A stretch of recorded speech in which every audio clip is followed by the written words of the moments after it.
자, 오늘은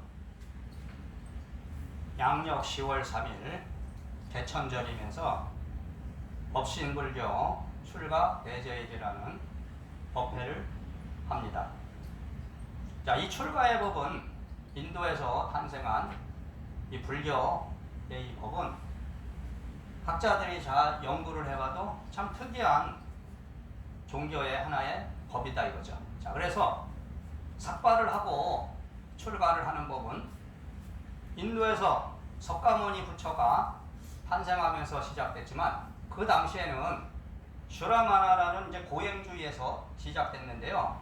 지금도 인도에는 이제 자이나교라는 하나의 교가 있고 그 교도 피쿠라 그래서 원래 비구, 그러니까 비구라는 게 남자 스님을 비구라 그러고 여자 스님을 비군이라 하는데 그거는 불교에서만 쓰는 용어는 아니고요. 자이나교라는 교에서도 남자는 비구고 여자는 비군이라는 그런 호칭을 사용하고 있다는 거죠. 그래서 머리를 깎고 이 머리를 깎는다는 것은 뭐냐면 사회적인 삶을 이제 끝내고 사회적인 죽음을 말하는 겁니다. 그리고 다시 태어나는 거죠.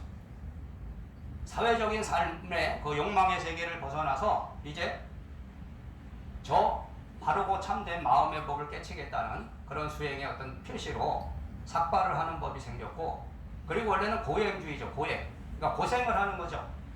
일부러 고생하는 거야. 집을 떠나서 왔다 갔다 하면서 고생을 하죠. 근데 원래는 유행이라 그래서 인도는 원래 유목민이었기 때문에 인도 아리안족은 유목민이었으니까 이 한 곳에 정착해서 계속 있는 것을 더럽다는 어떤 의미로 해석을 했기 때문에 계속 돌아다녔어야 되는 거예요. 지금도 이제 자이나교나 이런 승려들은 계속 돌아다니잖아요. 한 곳에 3일 이상을 있을 수가 없고 계속 돌아다녀. 근데 그것이 이제 인도를 거쳐서 중국을 거쳐서 대한민국이라는 나라에 이제 이 불교의 법이 들어오면서 우리하고는 이제 이 문화나 이런 게 전혀 다르기 때문에 지금 한국 불교는 탁발의 법이 없어졌죠. 그러니까 탁발의 법이라는 건 원래 부처님 당시에 있었던 유행의 법을 따르는 것인데 지금은 이제 집집마다 돌아다니면서 목탁치면서 쌀을 달라거나 뭐 돈을 달라 그러면 사람들이 싫어하잖아요. 근데 이제 가끔 이제 그런 스님들도 있는데 실제로는 탁발을 못하게 돼 있거든요. 한국의 불교에서는 탁발을 안 하고 정착을 해서 이런 사찰을 만들고 이 사찰에서 이 사찰에 찾아오는 사람들을 상대로 해서 이제 법을 설하는 것이죠. 자, 그래서 출가라는 것은 저는 현생의 법이 아니라고 보는 사람이에요. 그러니까 이 출가는 전생에 내가 출가를 했고 그 출가의 법의 인연을 따라서 현생에 다시 인간의 몸을 받고 또 와서 출가를 한다. 그러니까 화강법통이라는 사람이 10월 3일날 제가 출가를 했는데 그 10월 3일날 이 삭발을 한 것은 전생에 화강법통이 삭발을 했기 때문에 다시 이 세상에서 삭발을 했다. 자, 근데 시대는 많은 변화를 했기 때문에 출가라는 것은 삭발을 한 사람의 독점주의가 아니라고 저는 여러분한테 항상 법을 설합니다. 그러니까 출가는 머리를 깎고 가정을 버리고 이렇게 살아가는 사람만이 출가가 아니고요. 이거는 형식의 출가라고 부를 수 있고 형식을 벗어난 마음의 출가법이 있다. 그거는 뭐냐면 형식은 삭발을 하지 않았지만 머리를 기르고 얼마든지 출가의 법을 닦을 수 있다. 그것을 유발출가라고 부릅니다. 그렇기 때문에 유발스님이라고 원래 부르죠. 머리를 기른 스님 하면 좀 이상하니까 그냥 머리를 기른 법사다. 법을 전하는 스승이다. 그래서 지금 시대는 사실 삭발의 승려보다는 유발의 승려들이 필요한 시대가 된 거예요.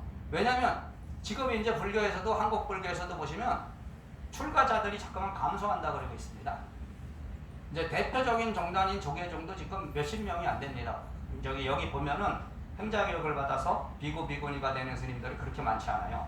그러니까 출가의 의미를 바르게 살리고 그것을 불법을 바르게 전하기 위해서는 지금은 유발의 출가 제도가 필요한 것이고 유발의 승려들이 그 역할을 할 수 있는 것입니다. 그러니까 유발의 승려들은 머리를 깎고 삭발을 하지 않아도 되고 머리를 기르고 가정을 버리지 않아도 되고 가정을 지키면서 의지사로서 의지하는 스승의 역할을 할 수 있다. 자, 그래서 불교의 법은 원래 출가에서 온 겁니다. 출가의 법이 원래 석가모니가 주창한 깨달음의 법이었는데 제가 수행자들은 처음에는 없었는데 승려로서 이 길을 가다 보면은 이제 먹고 사는 문제가 항상 걸리잖아요. 그래서 이제 제가 수행자들이 보시를 했죠. 보시. 근데 이 보시라는 문화는 원래부터 그 인도의 뿌리 깊은 어떤 전통적으로 자리 잡은 겁니다. 그 보시의 어떤 법이 요가에서도 이제 그런 보시라는 법이 다 있기 때문에 그러다 보니까 거기에 이제 신도라는 개념이 생겼어요. 그래서 그것을 제가 수행자라고 이제 부르는데 그래서 불교는 사부대중의 법이고 사부대중을 이제 부처님의 제자라고 칭할 수 있다. 근데 이제 삭발을 하는 남자 스님 비구와 여자 스님 비구니가 있고 우바세와 우바이. 그러니까 우바세는 남자 신도, 우리는 이제 거사라고 보통 부르죠. 그리고 여자 신도. 여자 신도는 보살이라는 용어를 좀 많이 사용하고 있습니다. 그래서 출가와 제가라는 것은 원래 차별의 법이 아니고요. 평등의 법이다. 그러니까 전생에 출가 스님이 현생에 꼭 머리를 깎고 출가를 하는 것이 아니고 현생에는 제가 수행자가 될 수 있고 현생의 제가 수행자가 다음 생에는 출가 수행자가 될 수 있습니다. 그렇기 때문에 출가와 제가를 구분하는 것이 아닙니다. 그래서 여러분이 여기서 자 지금 여기 앉아 계신 분들은 이제 유발의 법사들, 유발의 승려들이신데 제가 수행자가 있다 해서 제가 수행자는 왜 출가의 법을 배울 필요가 없는 것 아니냐 또 알아서 뭐하냐 이럴 수도 있는데 그게 아닙니다. 그러니까 지금 이제 불교에서 윤회를 갖고 이제 많이 따져요. 윤회가 있다 없다. 석가모니 부처님은 윤회를 얘기한 적이 없다. 그러니까 재생, 다시 태어남을 얘기한 적이 없다. 그리고 그거는 원래 불화관계에서부터 뿌리 깊게 있었다는 것인데 그거는 이제 맞는 말이지만 결국 저는 저의 현생, 이 삶을 살아가면서 저는 제가 체험하고 경험하고 그리고 제가 살아온 어떤 전생을 얘기하기 때문에 전생이라는 것을 저는 분명히 있다고 보는 사람이죠. 그러니까 없다고 보는 사람은 없다고 보면 되는 건데 그러다 보니까 제가 이 시대에 와서 이제 이 출가의 어떤 새로운 법을 전하고 여러분과 함께 1대4 인연을 전하기 위해서 이 땅에 왔다 이런 소리인데요. 자 그래서 출가 독점주의를 타파해야 된다. 그러니까 제가 수행자 또한 언젠가는 또 출가 수행자가 될 수 있습니다. 지금 이번 생은 제가로 살아도 다음 생은 출가가 될 수 있고 전생에는 출가 스님이었지만 지금 생에는 제가 수행자가 될 수 있고 그렇기 때문에 그것을 깨달아야 된다. 그러니까 받아들이고 이해하고 그러니까 여러분의 본성에서 아는 거죠. 이거는 이성적인 지식의 체계가 아니고 여러분의 본성의 마음에 있는 그런 깨달음의 세계, 그러니까 지혜의 세계다. 그러면은 여러분들이 이런 법을 설해도 이성적으로는 이해하지 못할 수도 있어요. 받아들이지 못할 수도 있지만 마음의 본성에선 이것을 이해하고 있고 받아들이고 있다. 그래서 이 출가의 법은 제일 중요한 것인데 지금 제가 여러분하고 이 도량에 앉아서 이제 또 법회를 보는 건 뭐냐면 자 다법생이라 그랬어요. 여러 생 동안에 우리는 지었다. 무엇을 지었냐면 업을 지었다 그러거든요. 그러니까 거기에는 착한 업, 좋은 업이 있고 선업이 있고 또 나쁜 업이 있어 악업이 있다. 그러니까 선업과 악업이 쌓여서 오늘의 지금 나의 삶이 형성됐기 때문에 지금 이런 법회를 통해서 우리는 업을 참여하는 것입니다.